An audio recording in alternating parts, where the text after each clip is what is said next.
హైదరాబాద్ లో ఉచిత కన్సల్టేషన్ మరియు స్క్రీనింగ్ కొరకు ఎవిస్ హాస్పిటల్స్ ని సంప్రదించండి. Welcome to Suman TV. నేను మీ Suman TV Nag. Jani master top choreographer. ఈరోజు అతని మీద కొన్ని వ్యాఖ్యలు న్యూస్ రావడం జరిగింది. దానికి సంబంధించినటువంటి వాటిల్లో 0 FIR కూడా బుక్ అయింది.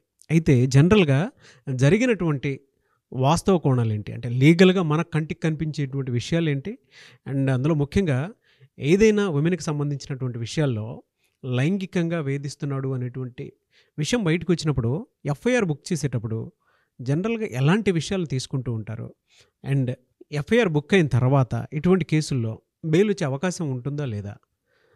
ఈరోజు మనతో పాటు దానిపై మాట్లాడడానికి హైకోర్టు అడ్వకేట్ రవీంద్రనాథ్ గారు ఉన్నారు. వారి మాటలు అడిగి తెలుసుకుందాం. Hello sir. హాయ్ అండి నాగరాజ్ గారు.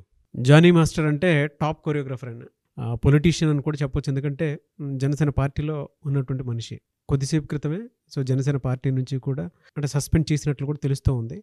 అదంతా ఒక స్టోరీ. అయితే ఈ జనరల్గా జానీ మాస్టర్ విషయంలో జరిగింది ఏంటి, లీగల్ ప్రొసీడింగ్స్ ఏ విధంగా ఉన్నాయి, 0 FIR అనేది ఏ సమయంలో ఏ సందర్భానుసారం బుక్ చేస్తారు, దాంతోపాటు లైంగికంగా ఒక విమెన్ని ఒకళ్ళు హెరాస్ చేస్తున్నారు అని అంటే పోలీసులు తీసుకునేటువంటి ఇన్ఫర్మేషన్, ఫస్ట్ ఇన్ఫర్మేషన్ ఏ పరంగా తీసుకుని బుక్ చేస్తారు?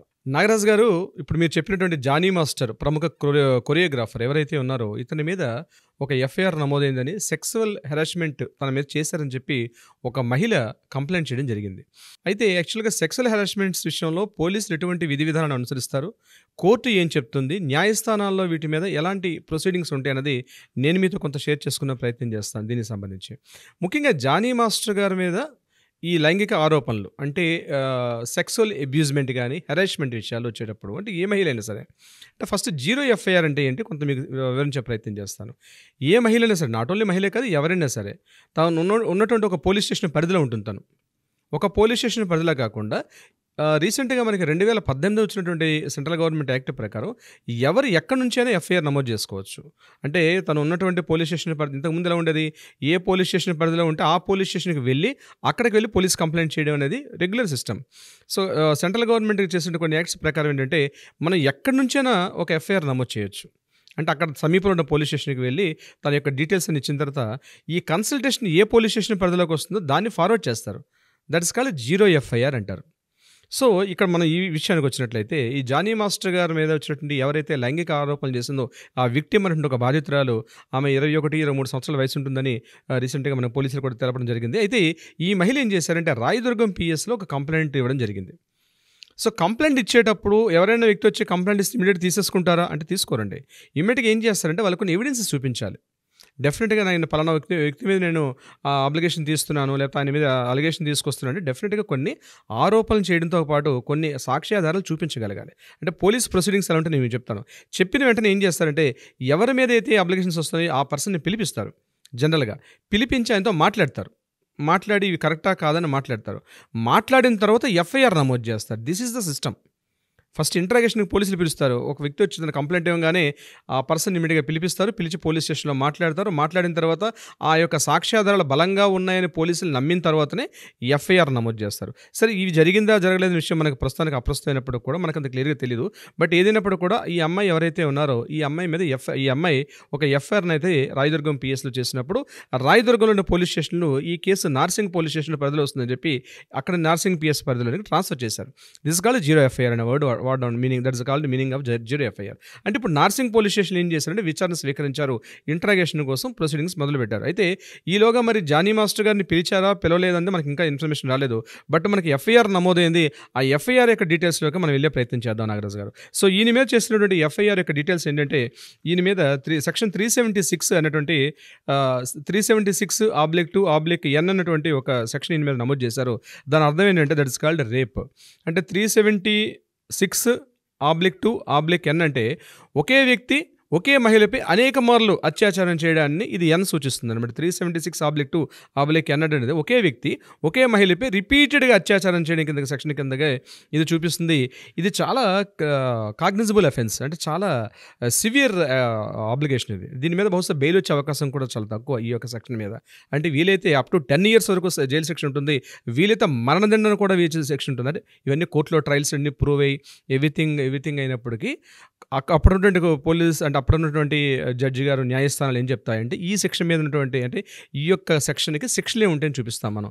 సో 376/2/N అనే సెక్షన్కి మీనింగ్ ఎలా ఉంటుందంటే ఇది అప్ టు 10 years లేదా మరణదండన కూడా వేసే అవకాశం కూడా ఉన్నటువంటి ఈ సెక్షను ఈ 376/2/N అన్నటువంటి సెక్షన్. రెండవది క్రిమినల్ ఇంటిమిడేషన్ 506. ఇది ఏం చూపిస్తుందంటే మన 506 అనేటువంటి సెక్షన్ ఏదో చెప్తుందంటే ఇది కంప్లీట్గా తీవ్ర బెదిరింపులు. ఇది మళ్ళీ 2 రకాలుగా ఉంటుంది. మామూలుగా బెదిరింపులు, తీవ్ర బెదిరింపులు. ఫర్ ఎగ్జాంపుల్ మామూలుగా బెదిరించండి, నేను అంత చూస్తాను, నేను చంపేస్తా, ఇట్లాంటి వర్డ్స్ వాడతారు చూడండి. ఇవి రికార్డ్ చేసుకొని కానీ చెప్పగలిగితే సాధారణ బెదిరింపులు, నీ ఆస్తి మొత్తం కబ్జా చేస్తా, నీ ఎంత చూస్తా, నేను చంపేస్తా, ఇట్లాంటి వర్డ్స్ వాడతారు చూడండి. అట్లాంటి వాడేటప్పుడు మనం సెక్షన్ 506 కిందకు వస్తుంది. దీంట్లో తెలిపేది ఏంటంటే అప్ టు మ్యాక్సిమం 10 years శిక్ష కూడా ఉంటుంది. మామూలు సాధారణ అయితే 1 to 3 years వేస్తారు. తీవ్రంగా ఉన్నటువంటి నేరారోపణ అయితే మాత్రం దీన్ని మరలా అప్ టు 10 years వరకు వేసే శిక్ష ఉంటుంది ఈ 506. ఇది కూడా దీని మీద నమోదు చేయడం జరిగింది.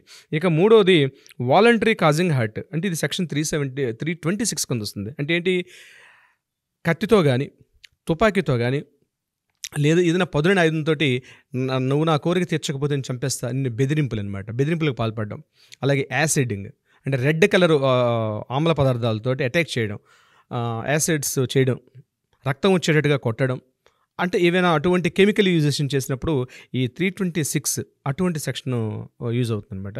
ఇది కూడా అప్ టు 10 years వరకు ఉన్నటువంటి శిక్ష ఈ 326 అనేటువంటి ఈ యొక్క సెక్షన్. సో మనకు అందినటువంటి ఎఫ్ఐఆర్ రిపోర్ట్ ప్రకారం జానీ మాస్టర్ గారి మీద ఈ అమ్మాయి ఎవరైతే విక్టిమ్ ఉందో అభియోగం చేసినటువంటి అభియోగాలు ఈ సెక్షన్స్ కింద చేయడం జరిగింది. సో ఇప్పుడు ఏం చేస్తారు, నెక్స్ట్ ప్రొసీడింగ్స్ ఎలా ఉంటాయంటే ఇమ్మీడియట్గా ఈ నార్సింగి పోలీస్ స్టేషన్లో ఉన్నటువంటి ఈ నమోదైన కేసు ఇది రాజేంద్రనగర్ కోర్టు కిందకు వస్తుంది. ఇది ఎలా ఉంటుందంటే ఈ ఇమీడియట్గా వాళ్ళని కస్టడీలో తీసుకుంటారు, ఇమీడియట్గా అరెస్ట్ చేస్తారు. ఎఫ్ఐఆర్ కింద అరెస్ట్ చేసి ఇక్కడే పోలీసులు ఏం చేస్తారంటే వీలైతే అరెస్ట్ చేసి కూడా ఇంట్రాగేషన్ కింద 1-2 days కూడా పెట్టే అవకాశం ఉంటుంది. యాక్చువల్గా వీళ్ళకి రూల్ ప్రకారం ఏంటంటే అరెస్ట్ చేయగానే వితిన్ 24 hours కోర్టులో ప్రొడ్యూస్ చేయాల్సి వస్తుంది.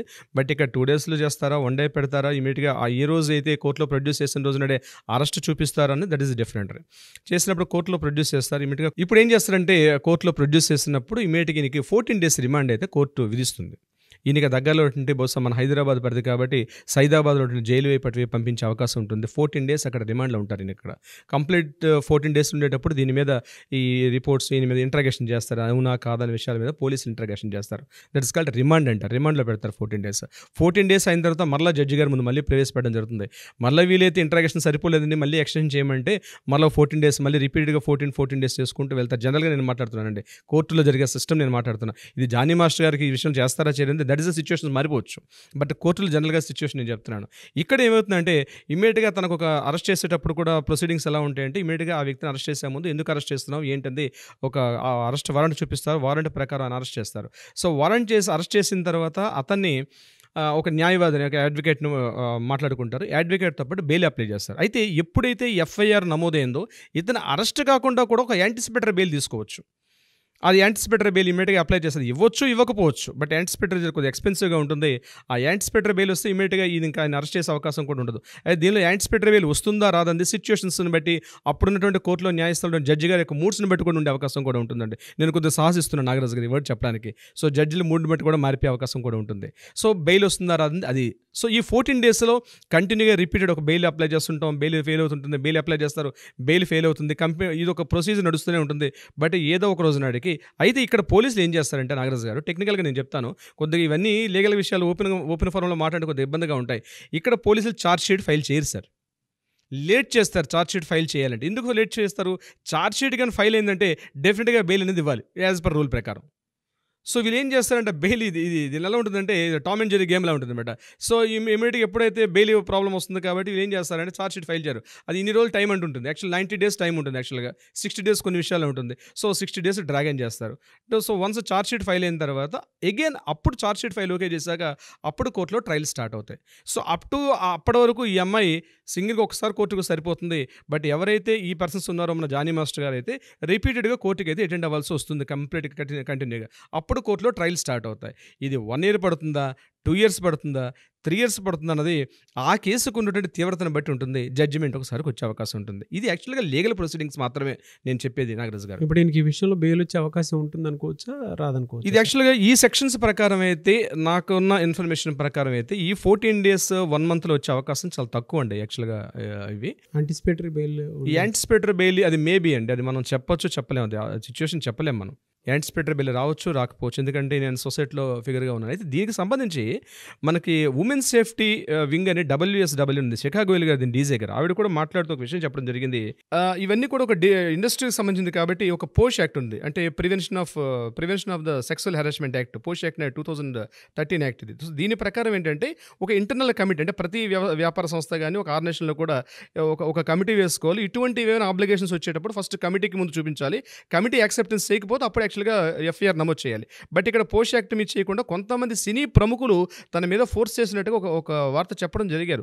శిఖాగోయల్ గారు, డీజే అయినటువంటి శిఖాగోయల్ గారు, WSW అంటే ఉమెన్స్ సేఫ్టీ వింగ్ అని, దీనికి వింగ్ సంబంధించిన వ్యక్తి, ఆవిడ నిన్న మాట్లాడడం కూడా జరిగారు. తను ఏం చెప్తున్నారంటే, లైంగికంగా ఒక అమ్మాయి దాడి చేయడానికి మా మధ్యకు వచ్చిందని చెప్పి, ఒక అమ్మాయి తనకే డైరెక్ట్గా వచ్చి మాట్లాడని చెప్తూ, ఈ కేసులో కొంతమంది సినీ ప్రముఖులు మార్గనిర్దేశం చేశారని చెప్తూ ఆవిడ ఈ విషయాన్ని వెల్లడించడం జరిగింది.